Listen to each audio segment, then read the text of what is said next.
let's for me with this thing, I don't see anything wrong with it. If the person is ahead of you, you just consider it in a good faith. They should accept it. And just work on as it. we have Ghanaians have accepted that Nigerians are ahead. They are better than us. They are better than us when it comes to movies. So the same thing Nigerians should accept. South Africa is better than. Yeah.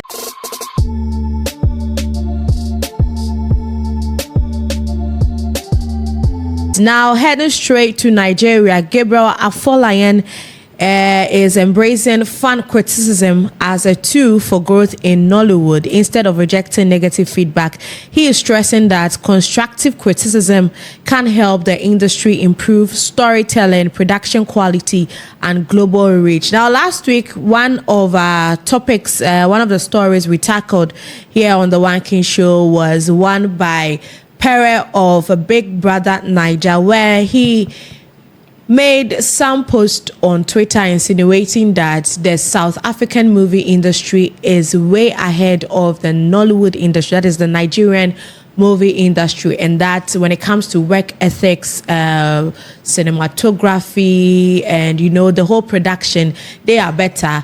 And that actually garnered him some negative reactions from Nigerians. They were not so happy about his comment, and he also asked that they collaborate more with their South African counterpart. But Gabriel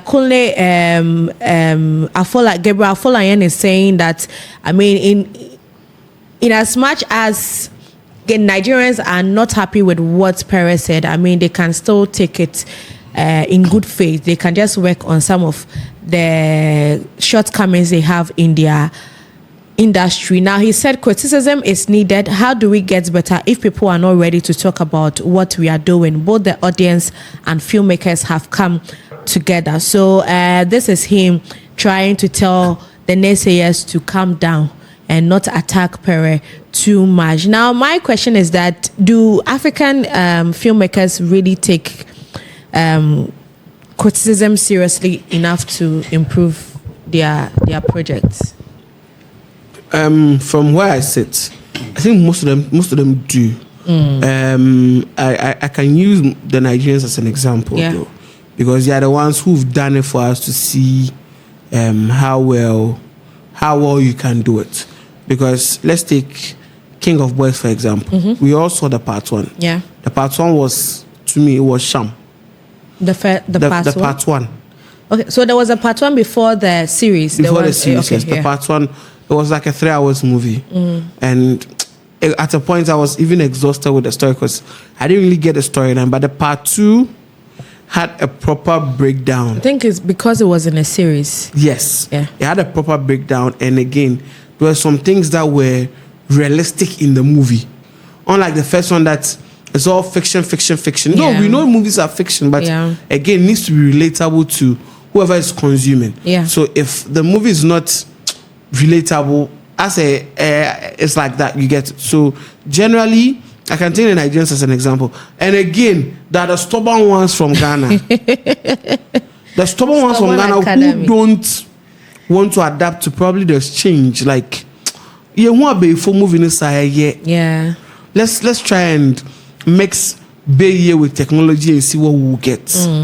Let's try and do this. That's one thing. See, if you look at South Africans, they still do movies that have Shaka Zulu in it too. They still have those movies. What is for them, they have tribes. That's Tosa.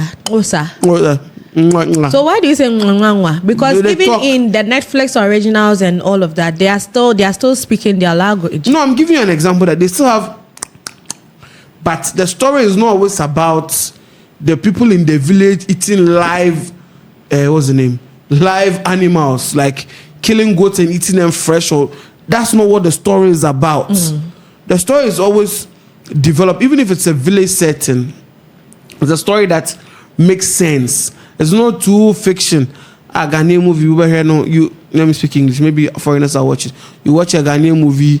A ghost is crossing the street and she's looking left, right, center.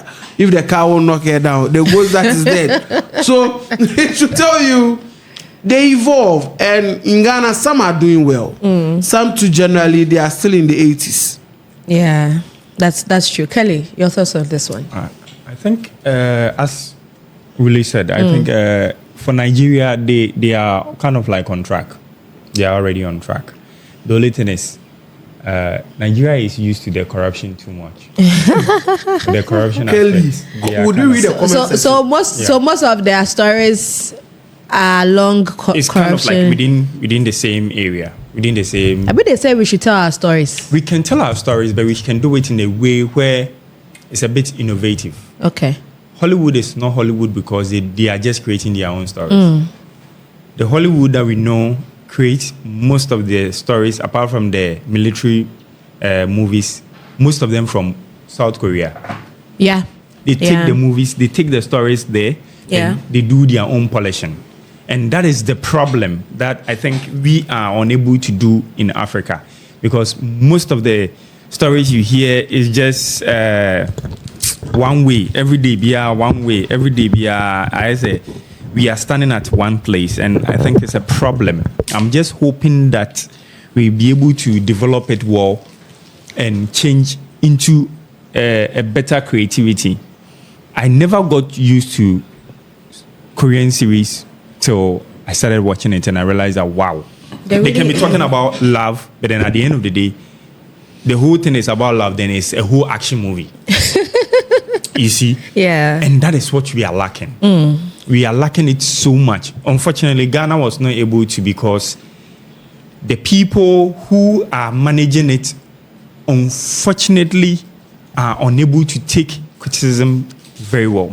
And we've seen that several times. They feel like if you give that criticism, it's as if you are pushing other people from... But don't you think that is because we haven't been able to draw the line between constructive criticism and online trolling? Because I feel like the reason why, as you were saying, some of the filmmakers on our part are not really improving is, I think it's, don't you think it's because it's online trolling rather than it's trolling that is marked like criticism? I think there should be a clear distinction here. The moment we are able to identify between the two, which one is constructive and which one is the online trolling, then we will know where we are standing. And moreover, too, who is giving the online trolling and who is giving the constructive criticism.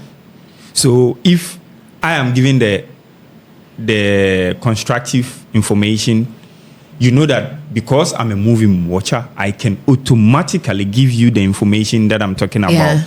I'm giving you a detailed information. But then someone who is coming to troll you, you should know maybe the person is not really a movie, a fan that you can say, oh, okay, this person is used to watching movies. There is a different, So I believe we are really kind of like missing that point here. And sometimes too, at the end of the day, if you are trying to troll, I think the comment also gives that room. You should be able to use it. But we have also come to a time where people feel, say, if whatever I say, I'm trying to engage. It's all about engagement. So that is basically the whole thing. So as I said, we should be able to identify those two. Then we know where we stand. Magic. I'm confused a little bit when it comes to this thing, because for me, we all know South Africa started doing movies and never said. Before the Nigerians? Oh, but they are doing they have better movies than Nigerians. Because I think it got to a time. You sometimes watch a South African movie, if it's an American movie. I think a movie like Sarafina. Have you watched Jerusalem before? Yeah. Have you watched that movie before? I watched Jerusalem before. It's like American movie. Because it got to a time, I think how do you compare? Our movie space was infiltrated with South African movies. Because we were watching Sugar and... how do you compare Nigerian movie to a South African movie? I'm surprised. South Africa is a way. So the Nollywood industry doesn't come close? No. They as at now? As of now, still they now can't. That they've even got they can't compare their movie to South Africa. So for me, I'm surprised. Okay. Yeah, South Africa is a way. You can watch a movie with South Africa, a movie, an American movie, and a South African movie. Even you will not really realize even in South Africa. Even look at how they are series. If you watch South African series and even compare, they have a new series, Masked. Yes, you look at how they are series and compare it to Nigerian series.